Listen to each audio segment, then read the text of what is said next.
At the other end of the pitch, how much longer will we have to wait to see Neymar and Messi?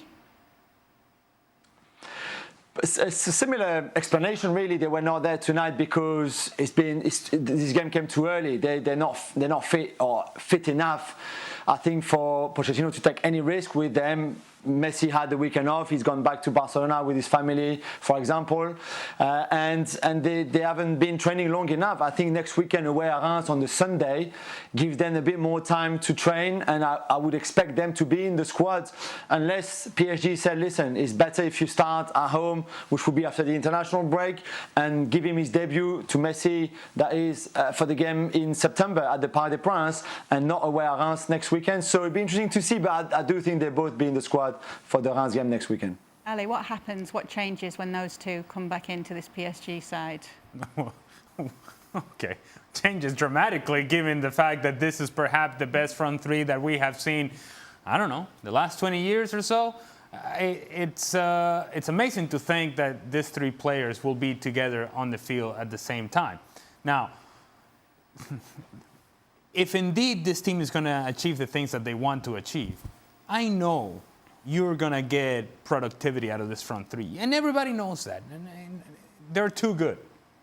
Individually, they're too good, and I assume that together they're going to play well. What happens behind this front three is what matters to PSG. Today, the balance of the team through the midfield, not good enough.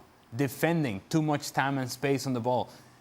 Tight areas defending, not good enough. Too much time and space in the ball. And we're talking about Brest. We're not talking about top quality opposition here. And yet, they created a whole bunch of chances against PSG. So I know what PSG, or at least I have an idea as to what PSG can be with Lionel Messi, Neymar, and Mbappe. Mbappe stretching the field. Neymar being the guy who's able to dribble out of tight areas. And then Lionel Messi being the guy who orchestrates the offense because of the vision and the quality of his passing.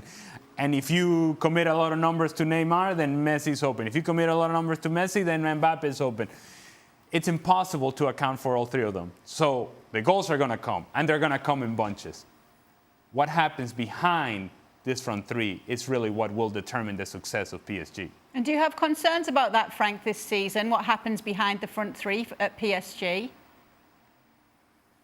Of course, and I've had concerns about that, for years, because that's been the main problem that Paris Saint-Germain has been facing.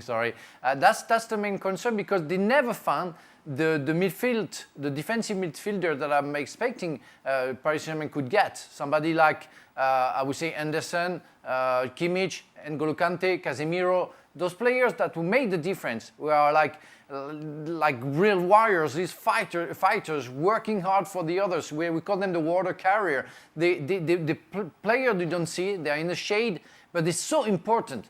And we have the lights, we have the glamorous with Paris Saint-Germain, but we don't have the effectiveness we are looking for. That's the main concern that I have. And today again, and I completely agree with Ali, we know that the three at front is going to be proactive, but today, again, we don't have the balance. Verratti, Wijnaldum, and Herrera maybe are not the player that I'm looking for in the middle of the park. And that's going to be crucial for them to fight. And the only one who can be, if we look at the squad, who can be that player, can be the one who is not a midfielder, is a defender. It's going to be Marquinhos. And that's why I have a concern, not against Brest, not against Strasbourg, where they conceded the two games 2 goals, but in Champions League, of course. Well, thank you very much for watching ESPN on YouTube. For more sports highlights and analysis, be sure to download the ESPN app. And for live streaming, premium content, and let's not forget as well, ESPN FC 7 days a week. Subscribe to ESPN Plus.